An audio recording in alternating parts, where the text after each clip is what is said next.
Vous avez 5 minutes. Non, 6. Non, 6. Madame le président de la Cour, Madame et Messieurs de la Cour, je ne serai pas juriste, puisque je fais la politique. Je vais saisir l'occasion qui nous est donnée aujourd'hui pour vous dire assez simplement que nous ne sommes pas ici à une compétition d'intelligence et de finesse. Qui dira le meilleur mot, qui sera plus habile que l'autre. Le problème qui est posé devant vous aujourd'hui est le suivant. Il y a eu une élection présidentielle le 30 août et l'ensemble de la classe politique trouve que cette élection ne s'est pas déroulée dans de bonnes conditions. Je peux rappeler ici que le groupe de l'opposition avait saisi le Conseil d'État pour annuler ou pour reporter cette élection. Le Conseil d'État n'a jamais répondu. Nous allons continuer à vous dire que nous ne sommes pas là pour nos beaux yeux ou pour le spectacle. C'est l'avenir d'un État qui va se décider entre vos bras, entre vos mains ce soir. Et vous aurez devant vous Dieu et le peuple gabonais. Je voudrais vous signaler, ce monsieur est dans la salle, avant les élections, au Laïco. Il trouve un couple, un couple par hasard, qui disputait au Laïco. Et ce couple disait que parmi le couple, il y avait un pasteur, que finalement, Ali devra remporter l'élection à 41%. Avant l'élection. Pour la remporter, mais il pourra citer les noms, 41%. Et nous sommes aujourd'hui, il me semble que j'ai vu perdu 48 voix après. Et vous ne m'avez pas donné l'explication parce que j'avais 250 voix au premier résultat et aujourd'hui j'ai 241 voix ou 242. Et vous pensez qu'avec cette gymnastique, on peut estimer que cette élection se déroule dans de bonnes conditions.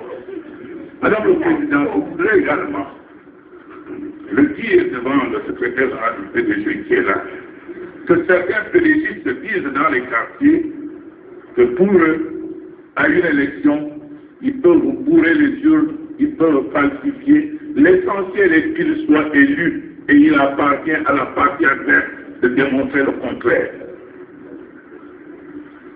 Et je crois que depuis que je viens ici, ce justifie, se vérifie. Ils font ce qu'ils veulent et il appartient à nous qui ne connaissons pas le droit de démontrer le contraire. Et c'est très grave, parce que c'est la démocratie qui est tuée.